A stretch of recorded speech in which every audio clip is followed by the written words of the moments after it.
नमस्कार मित्रों, मेरा नाम अतुल गंगवार है और आप मेरे साथ देख रहे हैं बिहार अपडेट। बिहार अपडेट पर जो आज हम लोग जिस विषय पे चर्चा करने जा रहे हैं वो बिहार की जो बदहाल कोरोना के चलते जो बदहाल हो रही स्थिति है, जिस पर न केवल राज्य के विपक्षी दल और केंद्र सरकार ने भी इस पर चिंता जताई है, जिस प्रकार से कोरोना के मामले सामने आ रहे हैं। उसके चलते सरकार को निरंतर अपने मुखिया बदलने पड़ रहे हैं। अभी फिर मुख्य सचिव जो स्वास्थ्य सचिव है उनको बदला गया है, तो ये एक चल रहा है। और दूसरी ओर कोरोना के साथ साथ बिहार की जनता बाढ़ से भी जूझ रही है। बाढ़ वहां पे एक रेगुलर फीचर है लोगों की, जिसे कह सकते हैं कि लोगों के सालाना कार्यक्रमों में से एक कार्यक्रम है। लेकिन दुर्भाग्य है कि हर साल बाढ़ आती है, बाढ़ पर चर्चा होती है, राहत सामग्रियां बढ़ती है, राहत घोटाले होते हैं और उसके बाद भी इस बाढ़ पर निजात पाने का कोई जिसे कहें कि उपाय हो पाया है। आज की चर्चा में हमारे साथ बने हुए हैं वरिष्ठ पत्रकार रवि पाराशर जी। रवि जी, आपका स्वागत है। धन्यवाद। हमारे साथ जुड़े हुए हैं अमिताभ जी। अमिताभ जी, आपका भी स्वागत है, वरिष्ठ पत्रकार हैं। बहुत आभार सर, बहुत आभार। और हमारे social media expert Manish ji हमारे साथ जुड़े हुए हैं। चर्चा की शुरुआत करेंगे मनीष जी हम आपसे ही। आज क्या सोशल मीडिया पे ट्रेंड कर रहा है, किसके लाइक्स बढ़ रहे हैं, किसके डिसलाइक बढ़ रहे हैं, आपका क्या कहना है इस विषय? जी, सोशल मीडिया पर तो अभी अगर बिहार के परिप्रेक्ष्य में बात करें तो सोशल मीडिया पर रेगुलर कोरोना और बाढ़ की चर्चा हो रही है। ज्यादातर विपक्षी पार्टियां बिहार की जो है, खास करके तेजस्वी यादव तो लगातार ट्विटर पे सरकार पे हमलावर है। हालांकि जमीनी स्तर पे वो कहीं दिख नहीं रहे, लेकिन ट्विटर पे लगातार उनका ट्वीट हो रहा है। अब कल ही का एक ट्वीट था, उन्होंने बिहार सरकार को पूछते हुए लिखा है, धूल चेहरे पर जमी है और आईने बदल रहे हैं। दरअसल अभी कल बिहार के स्वास्थ्य सचिव का ट्रांसफर हुआ है। अभी कुछ दिन पहले, 2 या 3 दिन पहले स्वास्थ्य मंत्री मंगल पांडे ने स्वास्थ्य सचिव की शिकायत मुख्यमंत्री से की थी एक बैठक में। उसके बाद तीसरी बार इस कोरोना काल में स्वास्थ्य सचिव का तबादला हो गया। तो उसी पर तेजस्वी यादव ने व्यंग करते हुए लिखा है कि धूल चेहरे पर जमी है और वो आईने बदल रहे हैं। कहने का मतलब ये हुआ कि जहां इस समय कोरोना काल में लोगों की चिंता होनी चाहिए, उनके स्वास्थ्य की चिंता होनी चाहिए, उनके लिए काम होना चाहिए, उसको छोड़ करके सरकार लगातार अधिकारी का तबादला कर रहे हैं, उससे कुछ नहीं होने जा रहा है। इसके अलावा तेजस्वी यादव लगातार हमलावर हैं सरकार पे, किट को लेकर, टेस्टिंग किट को लेकर, आवश्यक मेडिकल उपकरण को लेकर, इसके अलावा अस्पतालों की क्षमता को लेकर। हालांकि ट्वीट की बात जहां तक है तो सुशील मोदी भी बहुत ज्यादा एक्टिव है ट्विटर पे। वो भी बहुत सारे हमला कर रहे हैं विपक्षी दल पे। वो 15 सालों की बात बराबर करते हैं कि लालू यादव के समय में क्या हुआ क्या नहीं हुआ।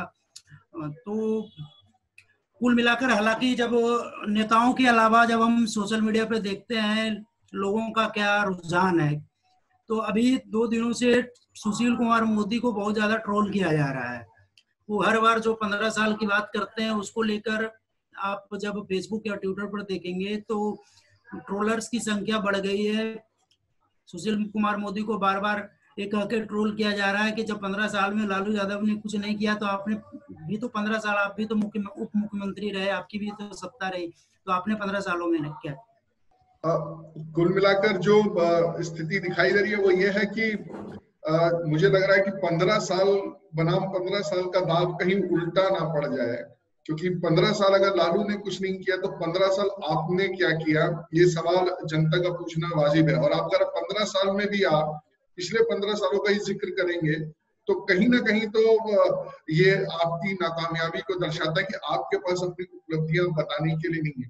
अमिताभ जी बिहार से जुड़े हुए हैं और वरिष्ठ पत्रकार हैं। अमिताभ जी, आप बताइए, आपको क्या लगता है कि जो आगामी चुनाव है अगर समय पर होते हैं तो समय बहुत कम रह गया है, तो उस दौरान ये जो कोरोना है और जो इस तरीके 15 साल की बात हो रही है, तो आपको लगता है, क्या लगता है कि क्या मुद्दे बनेंगे और क्या बिहार की जनता का रिएक्शन इस विषय में रहने वाला है? सर, दुर्भाग्य यही बिहार के साथ रहा है हमेशा से कि बिहार चुनाव में कभी भी इस वक्त कोरोना की तबाही से लोग जूझ रहे हैं, बिहार में बाढ़ की परेशानी से लोग दो चार हो रहे हैं, लेकिन दरअसल कभी भी ग्राउंड के मसलों को लेकर बिहार में मतदान नहीं हो पाया। ये एक बड़ा दुर्भाग्यपूर्ण स्थिति रही है बिहार के साथ।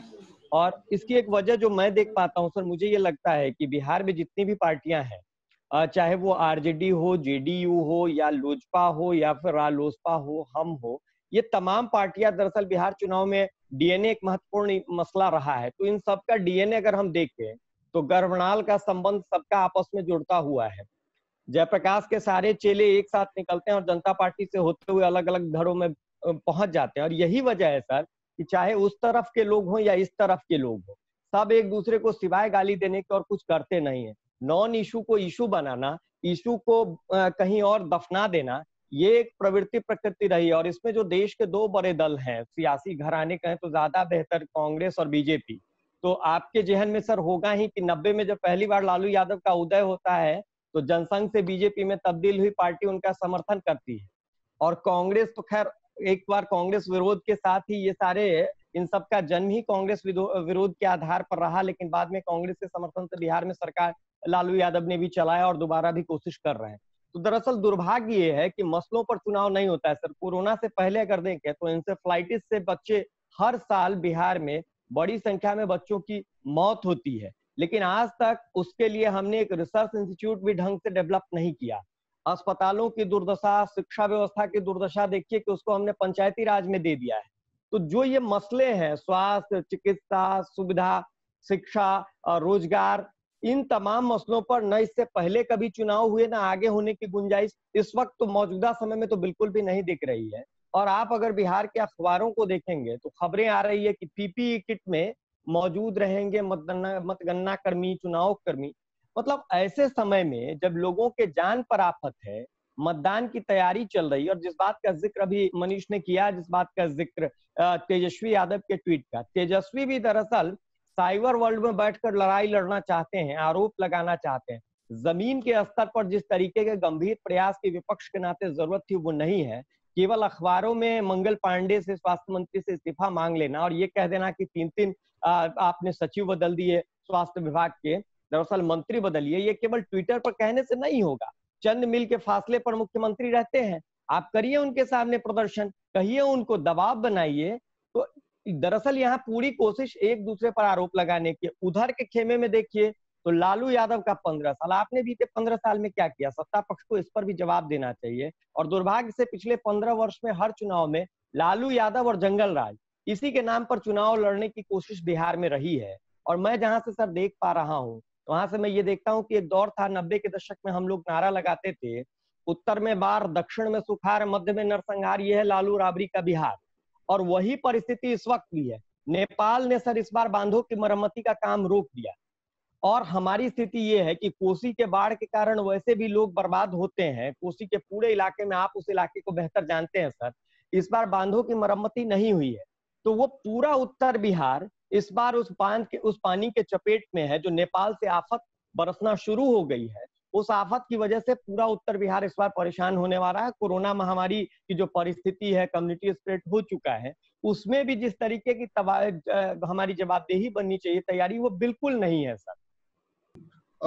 बिल्कुल मनीष जी, ये सवाल तो, ये अमिताभ जी, बिल्कुल ये सवाल तो उठता ही है कि अब बात विकास के नाम पर बिहार में चुनाव क्यों नहीं लड़ा जाता।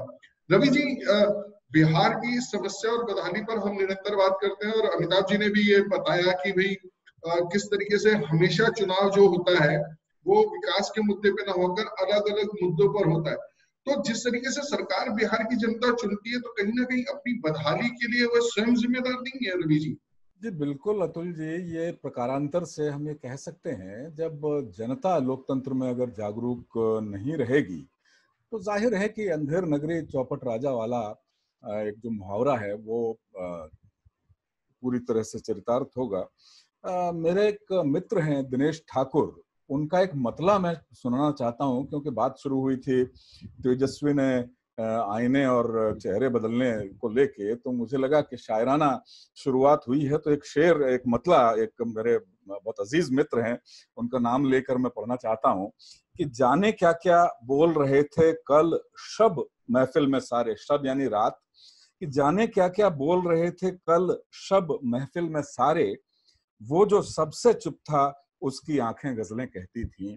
तो मुझे लगता है कि बयानबाजी का जो सिलसिला, जैसे जैसे चुनाव की तारीखें करीब आ रही हैं और अब ये लगने लगा है कि चुनाव आयोग तय समय पर, अगर कुछ बहुत ज्यादा बुरी स्थितियां नहीं रही, वैसे इससे ज्यादा बुरी स्थितियां और क्या रहेंगी, तो चुनाव की तारीखें, जैसे जैसे चुनाव का समय नजदीक आ रहा है, सारी जो पॉलिटिकल पार्टियां हैं अपने अपने स्तर पर बयानबाजी करने लग गई हैं।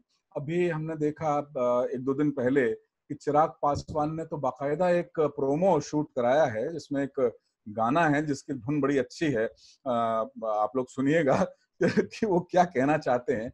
और सारी पार्टियां लगातार बयानबाजी कर रही हैं, लेकिन जो सबसे पीड़ित पक्ष जो जनता का है, आपने सही कहा कि जनता को जागरूक अब होना पड़ेगा और 15 साल की इनकम्बेंसी इस बार भी काम करेगी। किसी भी सरकार, जो 5 साल की सरकार होती है, उसके पक्ष या विपक्ष में कुछ माहौल बनता है, सारे लोग खुश नहीं होते, लेकिन जिस तरह से कोरोना इस बार एक पूरे वैश्विक महामारी बन करके उभरा है, तो ये कल्पना शायद 3-4-5 महीने न बिहार के हुक्मरानों को होगी, न वहां की जनता को होगी। जाहिर है कि कोरोना से लड़ाई में राज्य सरकार की, बिहार सरकार की, नीतीश कुमार सरकार की नाकामी या सफलता इस बार विधानसभा चुनाव में उनके पक्ष में या विपक्ष में माहौल बनाने का काम जरूर करेगी। जहां तक बाढ़ का सवाल है, बिल्कुल सही बात है कि हर साल बाढ़ इसी मौसम में, यानी चुनावी मौसम के प्रीफिक्स में आती रही है, लेकिन कुछ उससे निपटने के लिए न केंद्र सरकार के स्तर पर और न ही राज्य सरकार के स्तर पर बहुत कुछ किया गया है। और जैसा कि अमिताभ ने एक मसला उठाया, नेपाल से जो जुड़े हुए बांध हैं, जो ऐसे बांध हैं जिन पे आधे, कुछ गेट्स की सफाई मरम्मत का काम नेपाल सरकार का होता है, कुछ भारत सरकार का या बिहार सरकार का होता है, तो वो भारत सरकार ने या बिहार सरकार ने, केंद्र सरकार या राज्य सरकारों ने तो अपने स्तर पर मरम्मत के काम किए, लेकिन नेपाल की तरफ से कोई मरम्मत के काम किए नहीं गए। और नतीजा ये हुआ कि वो पानी बहुत सारा एक्सेस में उधर से बिहार की तरफ छोड़ा गया है। एक तो बारिश लगातार हो रही है, तो इसका खमियाजा बिहार की जनता को होगा। मैंने आज सुबह सुबह एक समाचार बुलेटिन देख रहा था, तो एक अच्छी खबर तमाम नकारात्मक खबरों के बीच में ये आ रही थी कि सेना के हेलीकॉप्टर वहां जहां एनडीआरएफ की टीमें नहीं पहुंच पा रही हैं, जहां बिहार सरकार के जो कर्मचारी हैं वो नहीं पहुंच पा रहे हैं, वहां सेना के, वायुसेना के लोग बहुत भरपूर मात्रा में राशन हेलीकॉप्टर के जरिए फेंक रहे थे। तो ऐसा नहीं है कि बिल्कुल ही कुछ सरकार नहीं करती, सरकारें प्रयास करती हैं, लेकिन चूंकि आपदा इतनी बड़ी है, संकट इतना बड़ा है, तो वो ऊंट के मुंह में जीरा कई बार साबित होता हुआ दिखाई देता है। तो मुझे लगता है कि ये बात बिल्कुल दुरुस्त आपने कही है कि जब तक बिहार की जनता जमीन पर उतर के पक्ष या विपक्ष की राजनीति का विरोध नहीं करती, सकारात्मक माहौल बनाने में खुद नहीं जुटती है, तब तक चाहे ये वाले चुनाव हो या उसके 5 वर्ष बाद वाले चुनाव हो,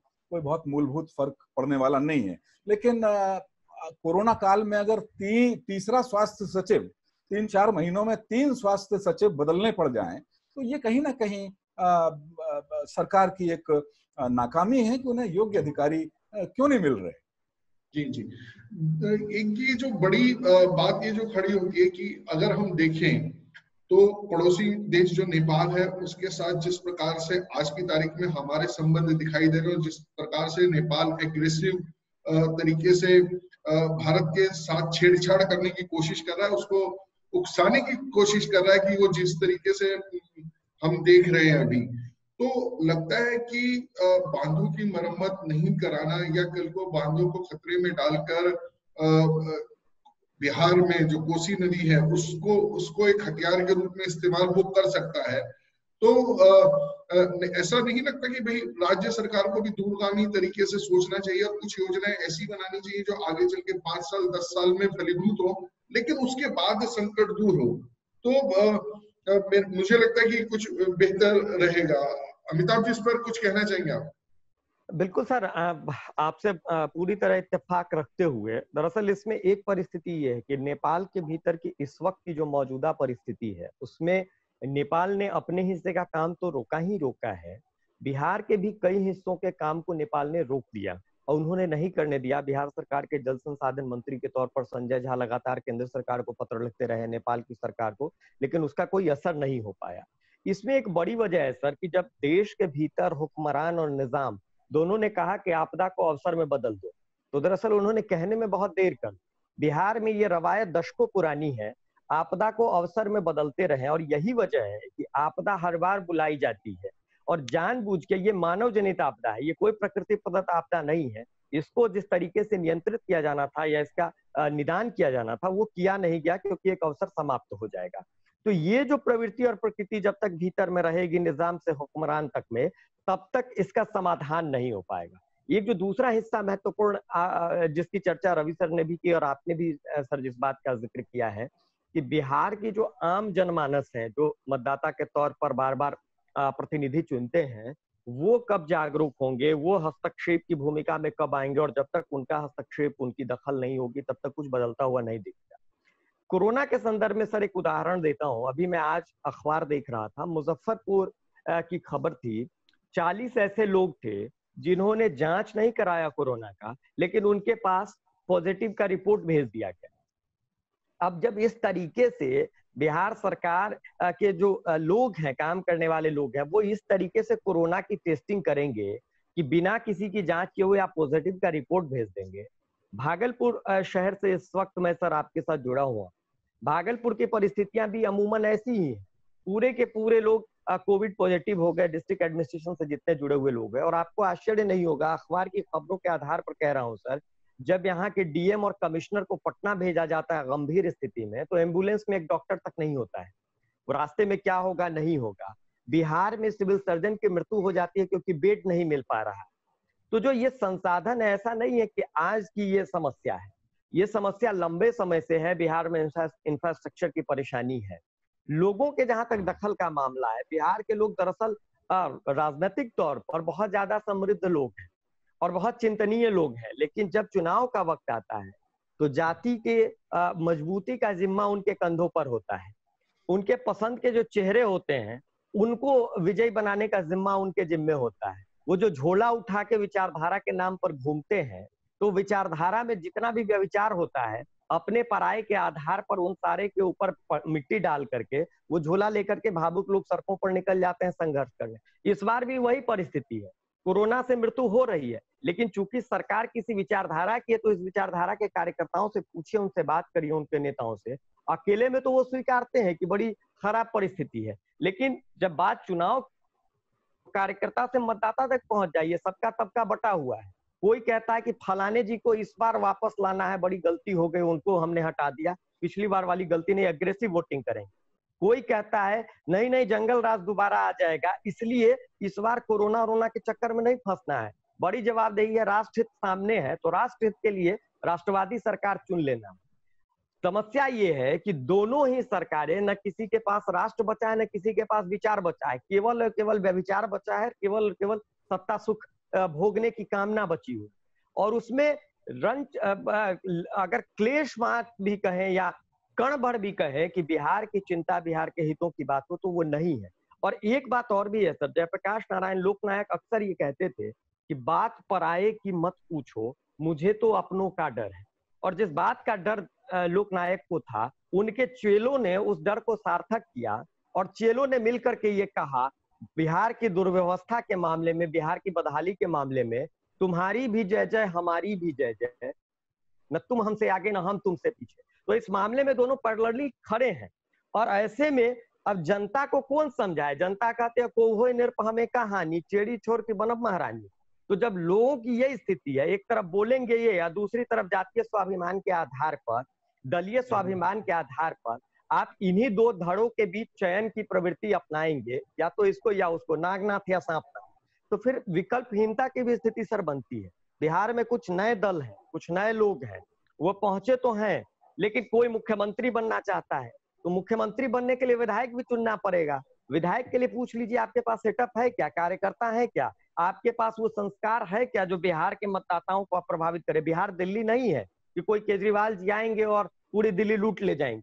बिहार में अगर आप बेहतर भी करना चाहते हैं तो राजनीतिक तौर पर, पारंपरिक तौर पर आपको काम करना पड़ेगा। तो वो परिस्थितियां बिहार के भीतर नहीं है। बिहार के लोग विकल्प तो चाहते हैं सर, लेकिन बिहार का दुर्भाग्य है कि मौजूदा वक्त में विकल्प बचा नहीं है। इन्हीं नागनाथ सांपनाथ में किसी एक को चुनना है। अब देखना होगा कि नागनाथ की सरकार या सांपनाथ की सरकार।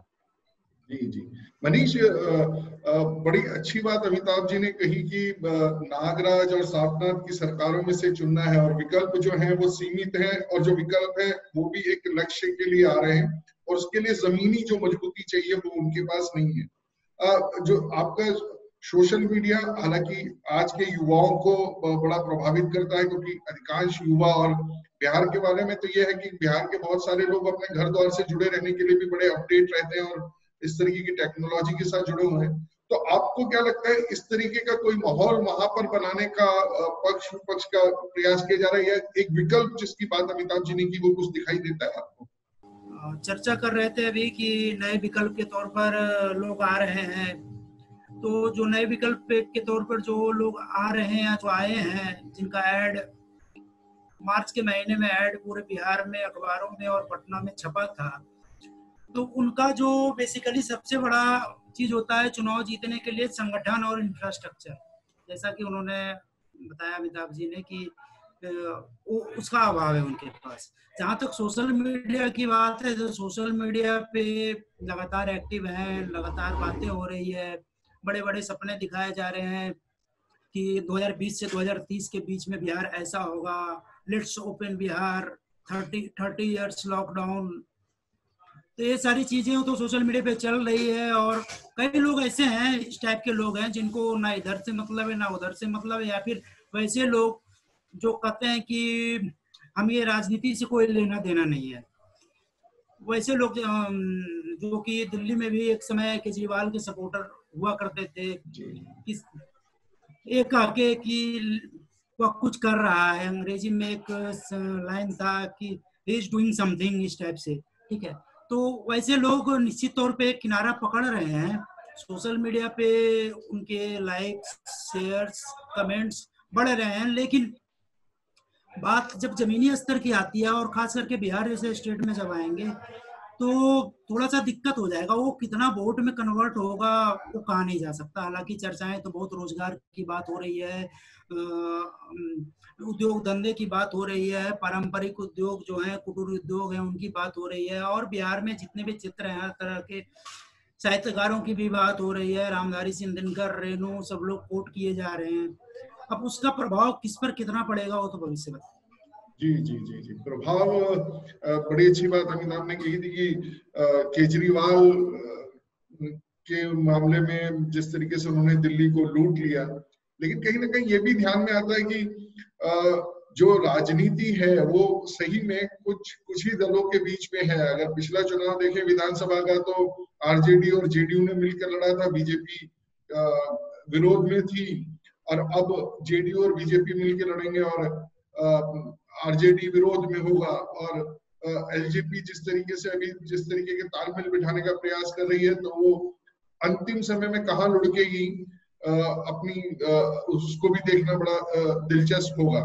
लेकिन रवि जी, ये एक बात तो है कि दिल्ली में डिसाइड करने में बहुत बड़ा योगदान बिहार के लोगों का रहा है, क्योंकि अगर देखा जाए तो एक अच्छी संख्या में मतदाता जो है बिहार से जुड़े हुए लोग रहे हैं, और कहीं ना कहीं परिवर्तन के नाम पे और भ्रष्टाचार के खिलाफ जिस प्रकार की जंग अन्ना ने छेड़ी थी, और केजरीवाल ने ये कहते हुए कि भाई हम कभी राजनीति में नहीं आएंगे, कभी गंदगी में नहीं शामिल होंगे, उसके बाद पलटी मारी, और जिस दल के खिलाफ वो चुनाव लड़े थे विरोध करके उसके भ्रष्टाचार के खिलाफ, तो पहली बार सरकार उन्होंने कांग्रेस के साथ मिलकर ही बनाई थी। हालांकि कांग्रेस उसके बाद शून्य पर आ गई और केजरीवाल निरंतर सफलता के शिखर चढ़ते रहे।